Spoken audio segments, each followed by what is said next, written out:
لقد يسرنا القرآن للذكر فهل من مدكر بسم اللہ الرحمن الرحیم۔ السلام علیکم ورحمۃ اللہ وبرکاتہ۔ خواتین و حضرات، میں ہوں عبد الماجد حسینی۔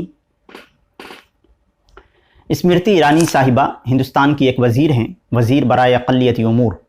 گزشتہ ہفتے ان کا ہندوستان سے سعودی عربیہ جانا ہوا۔ یہ مدینہ طیبہ جاتی ہیں، یہاں تک کہ مسجد قباء اور مسجد نبوی کے ارد گرد تک جاتی ہیں، اس کے آس پاس تک جاتی ہیں، اور پھر سوشل میڈیا پہ کچھ تصویریں وائرل ہو جاتی ہیں۔ پہلے تو ہندوستان کے کچھ میڈیا آؤٹلیٹ نے ان تصویروں کو لوگوں کے سامنے ساجھا کیا اور بڑھا چڑھا کر پتہ نہیں کیا سے کیا انہوں نے میسیجز دینے شروع کیے کہ مودی کی ایک وزیر وہ رسول اللہ صلی اللہ علیہ وسلم کے شہر سے ہو کر آئی ہیں، جو کبھی نہیں ہوا وہ آج ہو رہا ہے۔ اس کے بعد ان تصویروں کو ہمارے ہندوستانی، پاکستانی مسلم نوجوانوں نے سوشل میڈیا پر وائرل کرنا شروع کیا، اور اس مورچہ کو انہوں نے سنبھالا اور پوری گرم جوشی کے ساتھ لوگوں کے سامنے پیغام دینا شروع کیا۔ وہ پیغام کیا تھا؟ پیغام یہ تھا کہ آج کی سعودی حکومت کی یہ بڑی ناکامی ہے اور ایک بڑا جرم ہے۔ انہوں نے حرمین کے تقدس کو پامال کیا، انہوں نے اللہ اور رسول کی نافرمانی کی، وغیرہ وغیرہ۔ اس کے ساتھ ساتھ ان تصویروں کے ساتھ ریلز بھی بنائے جا رہے تھے، اور ریلز میں جو کوٹیشن تھا، یعنی جو دلیل دی جا رہی تھی، سورہ توبہ کی آیت، مشہور آیت، یا ایھا الذین آمنوا انما المشرکون نجس فلا یقربوا المسجد الحرام بعد عامہم ھذا، یہ بھی وائرل ہو رہا تھا۔ چنانچہ میں آپ کے سامنے سعودی عربیہ کی حکومت کی ناکامی یا ان کی کامیابی یہ بتانے کے لیے نہیں آیا، اور نہ ہی ان کا دفاع مقصود ہے، بلکہ مجھے لگا کہ زیادہ تر جو ہمارے مسلم نوجوان ہیں اس معاملے میں بہت کم علمی کے شکار ہیں اور بڑی جہالت ہے ان کے اندر۔ چنانچہ میں آپ کے سامنے قرآن و سنت اور ہمارے اسلاف علماء دین کے اقوال کی روشنی میں چند باتیں عرض کرنے کی کوشش کروں گا۔ چنانچہ آپ حضرات ویڈیو کو کمپلیٹ دیکھیں اور اپنے دوستوں تک اس کو شیئر بھی کریں۔ عمومی طور پر ہم جو بولتے ہیں وہ حرم شریف تو بولتے ہی ہیں، اس کے ساتھ ساتھ حرمین شریفین بولتے ہیں۔ حرمین شریفین، یہ حرمین جو ہے یہ حرم کی تثنیہ ہے، یعنی تثنیہ کا صیغہ ہے عربی زبان میں۔ حرم ایک حرم اور حرمین دو حرم، اس کا مطلب ہوا حرمین شریفین، دو حرم شریف۔ یہ ہم عمومی طور پر بولتے ہیں دعاؤں میں، مجلسوں میں، اور کسی سے بات کرتے ہوئے مدینہ طیبہ اور مکہ مکرمہ کے تعلق سے جب بھی ہم بات کرتے ہیں تو دو حرم جب بولتے ہیں تو اس کا یہ مطلب ہوتا ہے ایک تو مکہ مکرمہ اور دوسرا مدینہ منورہ۔ یعنی ایک حرم مکہ مکرمہ ہے جہاں کعبۃ اللہ ہے، جہاں مسجد الحرام ہے، اور دوسرا مدینہ طیبہ، مدینہ منورہ، جہاں مسجد نبوی صلی اللہ علیہ وسلم ہے۔ چنانچہ یہ بات ہمارے سامنے واضح ہو گئی کہ دو حرم ہیں، ایک تو مکہ مکرمہ اور دوسرا مدینہ طیبہ، اور یہ دونوں شہر حجاز کا حصہ ہیں۔ جب ہم حجاز بولتے ہیں تو اس میں مسجد حرام اور مکہ مکرمہ یہ شہر اور مدینہ منورہ یہ بھی شامل ہے جب ہم حجاز بولتے ہیں۔ تو یہ مسئلہ کلیئر ہو گیا۔ اب آگے دیکھیے کہ قرآن کریم کی آیت سورہ توبہ کی آیت نمبر 28، اس میں اللہ تعالیٰ نے جو فرمایا ہے، یا ایھا الذین آمنوا انما المشرکون نجس فلا یقربوا المسجد الحرام بعد عامہم ھذا، یا ایھا الذین آمنوا، اے ایمان والو، انما المشرکون نجس، مشرکین نجس ہوتے ہیں، ناپاک ہوتے ہیں، پلید ہوتے ہیں۔ فلا یقربوا المسجد الحرام بعد عامہم ھذا، تو اس سال کے بعد مسجد حرام، یہ لوگ مسجد حرام کے پاس بھی نہ بھٹک سکیں، مسجد حرام کے قریب بھی نہ آ سکیں، بعد عامہم ھذا، اس سال کے بعد۔ یہ اللہ کے رسول صلی اللہ علیہ وسلم پر یہ آیت نازل ہوتی ہے، سورہ توبہ آیت نمبر 28۔ جب یہ آیت نازل ہوئی اس کے بعد سے اس کی حرمت، یعنی کہ اس کو پاک کر دیا گیا اور اس کو پاک رکھا گیا، کس کو؟ مسجد حرام کو، مسجد حرام کو پاک رکھا گیا، کس سے؟ مشرکین سے اور کفاروں سے۔ یہاں ان کا داخلہ ممنوع ہو گیا، ان کا داخلہ ممنوع ہو گیا، ان کی رہائش نہیں ہونی چاہیے۔ یہ ساری چیزیں لاگو ہو جاتی ہیں اس آیت کے نازل ہونے کے بعد۔ مدینہ طیبہ، اس آیت میں شامل نہیں ہیں۔ یعنی مسجد حرام کو اللہ تعالیٰ نے قرآن مجید میں آیت نازل کر کے حرمت والا بنا دیا، اور مدینہ طیبہ یعنی مسجد نبوی صلی اللہ علیہ وسلم جس شہر میں ہے اس کو اللہ کے رسول صلی اللہ علیہ وسلم نے حرمت والا قرار دیا اور اس کو بھی حرام بنا دیا۔ لیکن ان دونوں کی حرمت میں تھوڑا فرق ہے۔ وہ فرق کیا ہے یہی سمجھنا ہے۔ فرق یہ ہے کہ مسجد حرام یا حرم مکی، یہاں مشرکوں کا اور کافروں کا داخلہ ممنوع ہے ہر اعتبار سے، اور مدینہ طیبہ یعنی حرم مدنی، یہاں رہائش یعنی مستقل رہائش، مستقل یہاں رکنا، یہ تو کافروں اور مشرکوں کے لیے حرام ہوا، بالکل منع کر دیا گیا۔ لیکن یہاں کسی کام کے لیے اجازت کے ساتھ، یعنی وہاں کی جو حکومت ہے ان کی اجازت کے ساتھ کسی کام کے لیے یہاں آنا جانا یہ باقی رکھا گیا۔ عمر بن عبدالعزیز رحمۃ اللہ علیہ کے تعلق سے لکھا گیا ہے کہ عمر بن عبدالعزیز رحمۃ اللہ علیہ نے ولید بن عبد الملک کے دور حکومت میں مسجد نبوی کی تعمیر کے لیے نصرانی مزدور کو اجرت پہ رکھا تھا۔ نصرانی مزدور کو اجرت پہ رکھا تھا، کس کی؟ مسجد نبوی کی تعمیر کے لیے۔ تو نصرانی کون ہے؟ مسلم نہیں ہے۔ نصرانی کون ہے؟ یہ مسلم نہیں ہے، یہ اہل کتاب میں سے۔ نصرانی مطلب عیسائی۔ تو ان کو عمر بن عبدالعزیز کے زمانے میں مزدوروں کو رکھا تھا۔ اب دوسری بات یہ سمجھیے، علامہ ابن قدامہ رحمۃ اللہ علیہ وہ فرماتے ہیں کہ غیر مسلمین کو حجاز کے علاقے میں بسنے کی اجازت نہیں دی جا سکتی۔ حجاز کے علاقے میں نے پہلے آپ کو بتا دیا تھا کہ حجاز میں مدینہ طیبہ بھی شامل ہے، مکہ مکرمہ تو ہے ہی، مدینہ طیبہ بھی شامل ہے۔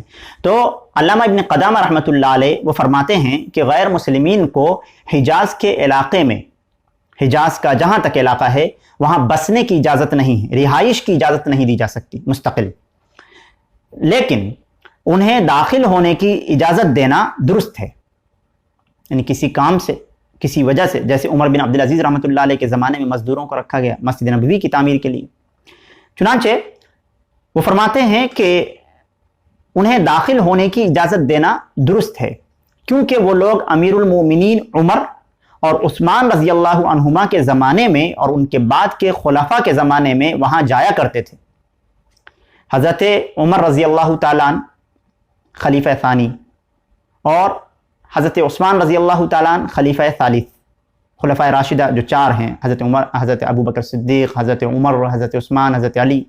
تو حضرت عمر اور حضرت عثمان رضی اللہ عنہما کے زمانے میں اور ان کے بعد کے خلفاء کے زمانے میں، جیسا کہ عمر بن عبدالعزیز وغیرہ کا ذکر کیا، وہاں جایا کرتے تھے۔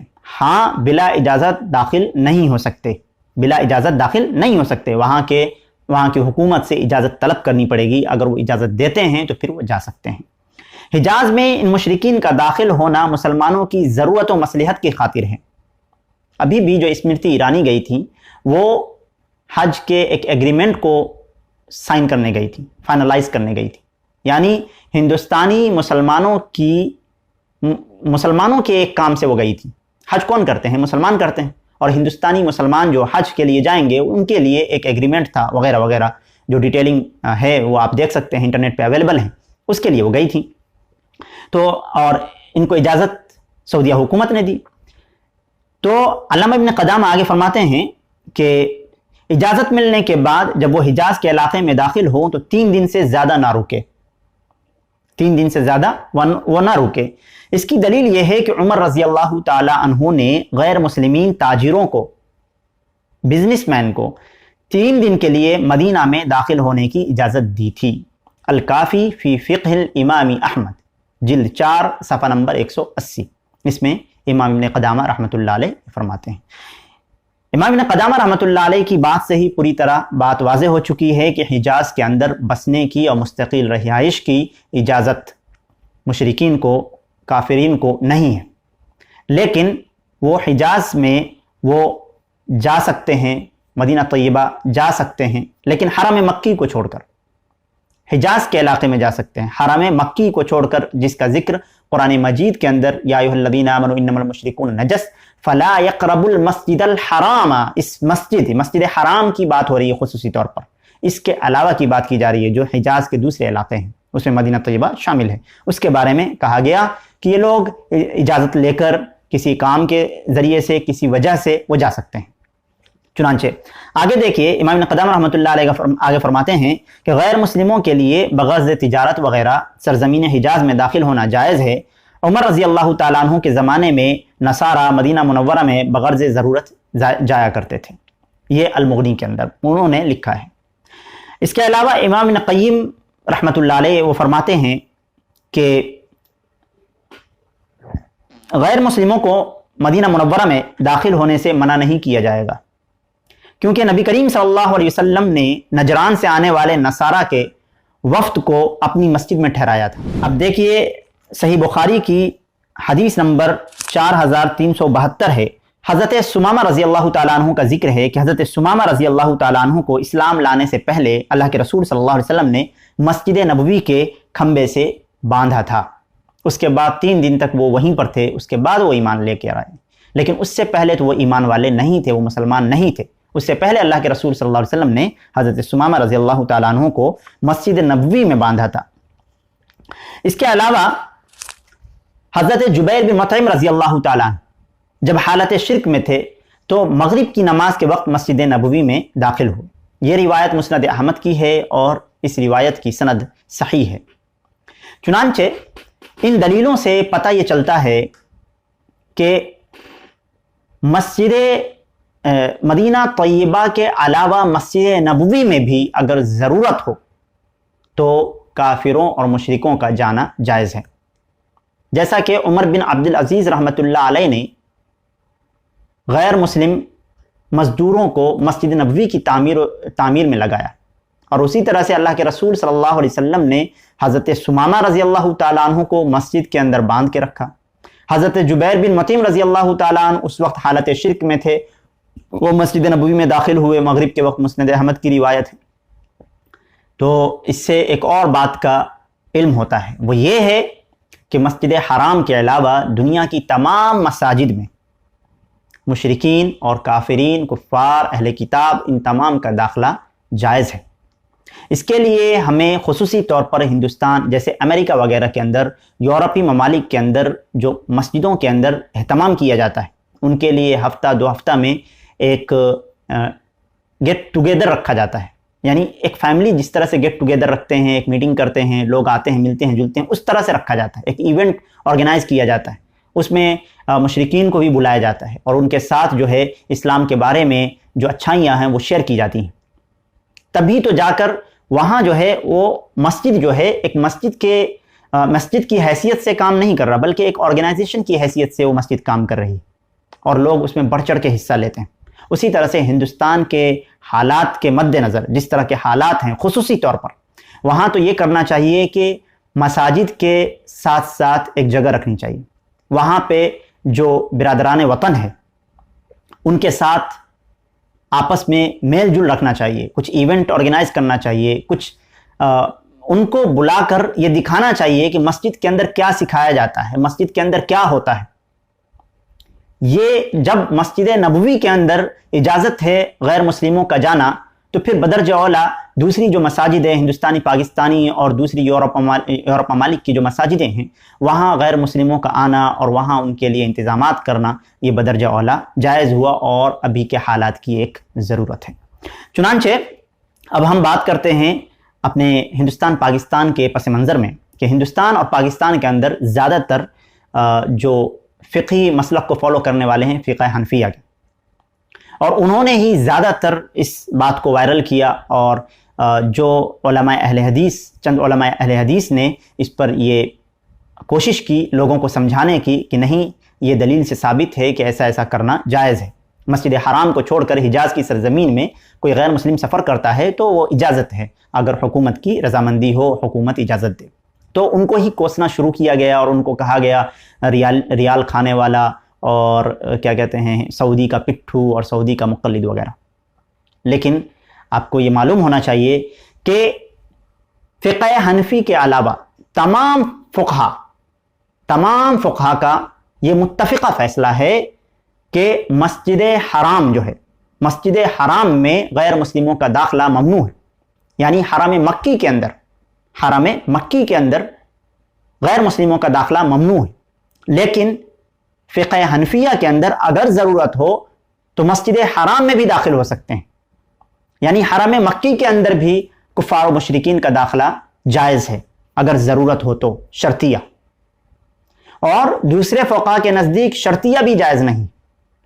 اب دیکھیے حاشیہ ابن عابدین، احناف کی بڑی مشہور کتاب ہے، اس کے اندر امام ابن عابدین شامی رحمۃ اللہ علیہ، وہ جو مؤلف ہے وہ کہتے ہیں کہ حرم مکی میں داخلے کے جواز پر ہی فتویٰ ہے، حرم مکی کے جواز پر ہی فقہ حنفیہ کا فتویٰ ہے، یعنی مفتہ بھی قول جو ہوتا ہے، مفتہ بھی قول کیا ہے؟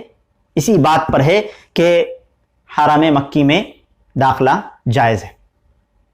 آپ اندازہ کریں کہ آپ کے نزدیک حرم مکی میں بھی داخلے کی اجازت ہے اور آپ اس طرح سے واویلا کر رہے ہیں بس ایک حکومت کی بدنامی کرنے، ایک حکومت کو بدنام کرنے کے لیے، اور پتہ نہیں کیا کیا آپ سوچتے ہیں سمجھتے ہیں وغیرہ۔ اللہ تعالیٰ مجھے بھی اور آپ کو بھی ہدایت کی توفیق نصیب فرمائے۔ اس کا نچوڑ یہ نکلا کہ حجاز کے اندر بغرض ضرورت حکومت کی اجازت کے ساتھ غیر مسلموں، مشرک، کفار، ان تمام کا جانا جائز ہے، لیکن وہاں سکونت اختیار کرنا اور مستقل رہائش اختیار کرنا یہ جائز نہیں ہے۔